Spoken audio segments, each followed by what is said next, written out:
جی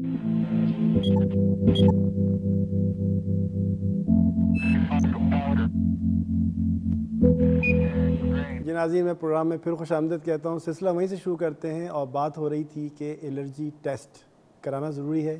بھائی صاحب میں چاہوں گا تھوڑا آپ روشنی ڈالیں. جی جی کہ دیکھیے، ہر وہ دوا جو انجیکٹیبل شکل میں دی جانی ہے اس میں سے بیشتر کا جو ایک الرجک ٹیسٹ ہے نا وہ نہایت ضروری ہے. اس کا ایک فائدہ یہ ہوتا ہے کہ آپ کو اینٹی بائیوٹک لینے سے بیشتر ہی یہ اندازہ ہو جاتا ہے کہ یہ کسی نقصان کا باعث تو نہیں ہوگی.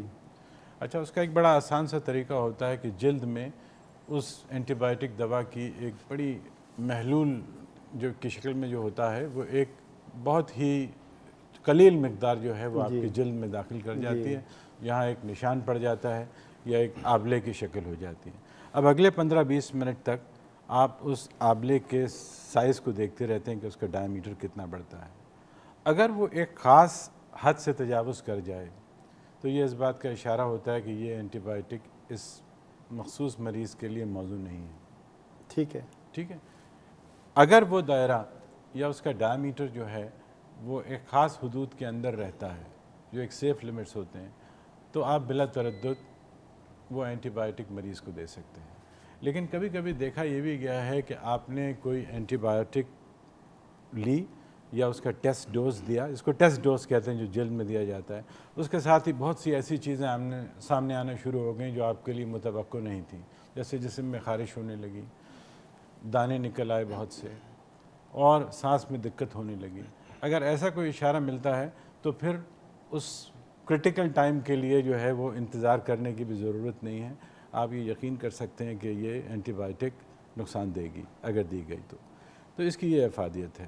اچھا، اب ایک سوال یہاں یہ پیدا ہوتا ہے کہ کیا ہر دفعہ جب اینٹی بائیوٹک دی جائے تو ہر ڈوز کے ساتھ ٹیسٹ دینا ضروری ہے؟ یہ ایک ڈیبیٹیبل موضوع ہے. بہت ساری اینٹی بائیوٹک کے جو بنانے والے ہیں وہ اس کو ریکمنڈ نہیں کرتے. وہ کہتے ہیں کہ ایک دفعہ کا ٹیسٹ کافی ہے.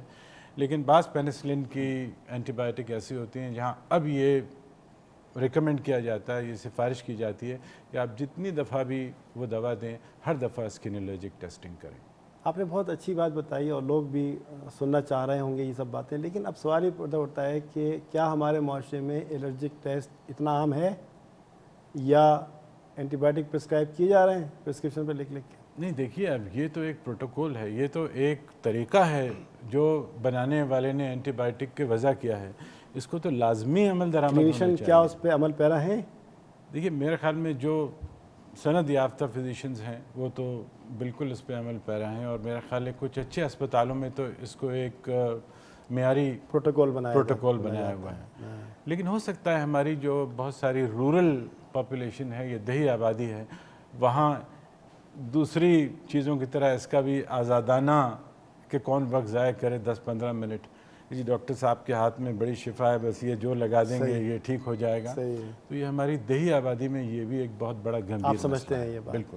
آپ کچھ کہنا چاہیں گے اس بات؟ میں اس میں یہ بات ایڈ کرنا چاہوں گی کہ جو اینٹی بائیوٹک کے الرجک ریاکشنز ہوتے ہیں یہ کوئی معمولی چیز نہیں ہوتی، یہ جان لیوا بھی ثابت ہو سکتی ہے. اور یہ خوش نصیبی ہے کہ جو یہ یہاں کا جو انڈیمک ایریا ہے پاکستان کا، سب کانٹیننٹ کا، یہاں پہ اینٹی باڈیز لوگوں میں اتنی موجود نہیں ہے کہ وہ ان میں اتنی زیادہ سیویئر الرجی ہو، لیکن کہیں کہیں ہوتی ہے تو وہ جان لیوا ثابت ہوتی ہے. اور زیادہ تر پینسلنس اور سلفونامائڈ گروپ کی جو اینٹی بائیوٹکس ہوتی ہیں وہ جیسے سلفونامائڈ گروپ کے اینٹی بائیوٹک سے ایسا ریاکشن ہو سکتا ہے، اور وہ اتنا، کیونکہ یہ ٹائپ 1 الرجک ریاکشن ہوتا ہے تو سیکنڈز میں ہوتا ہے، وہ اتنا سیویئر ہو سکتا ہے کہ پوری کی پوری اسکن اتر جاتی ہے، اور وہ جب او ٹی تک وہ پیشنٹ پہنچایا جاتا ہے تو اس کو بچانا مشکل ہو جاتا ہے. ایریدما ملٹی فارم. جی شکریہ بہت بہت آپ کے پروگرام میں تشریف لانے کا. ڈاکٹر صاحب آپ کا بہت بہت شکریہ، اور بہت مفید مشوروں سے آپ نے نوازا. اور آپ کو میں آپ کا ذاتی طور پہ بہت مشکور ہوں اور بڑا دعاگو ہوں کہ اللہ تعالیٰ اس پروگرام کو مزید میں پھر شروع کرتا ہوں. ڈاکٹر صاحب بہت بہت شکریہ کہ آپ میرے پروگرام میں تشریف لائے اور بہت کچھ ہمیں سیکھا اور آپ نے بہت کچھ مفید انفارمیشن ہم کو دی. آپ کچھ میں ہیلتھ چینل کے علاوہ آپ کا بھی ذاتی طور پہ بہت مشکور ہوں کہ آپ نے ہمیں یہاں مدعو کیا اور ایک کارآمد گفتگو ہوئی. جی آپ کو بھی بہت بہت شکریہ کہ آپ پروگرام میں تشریف لائیں اور آپ نے مفید مشورہ. جی ناظرین، آپ نے دیکھا کہ کوشش تو ہماری یہی ہے کہ زیادہ سے زیادہ سوال کریں اور زیادہ جواب ملیں، لیکن پھر بھی وقت کی کمی ہے، کوشش ہماری جاری رہے گی انشاءاللہ۔ لیکن میں یہ چاہوں گا کہ آپ جو بھی آپ کے سوالات ہیں آپ ضرور فیس بک پہ آئیں، ای میل بھیجیں، میں آپ کو اس کا جواب دوں گا۔ ہمیں آپ کی صحت کا بہت خیال ہے، ہم آپ کے لیے دعا گو ہیں۔ اس امید کے ساتھ اجازت چاہتا ہوں، اللہ حافظ۔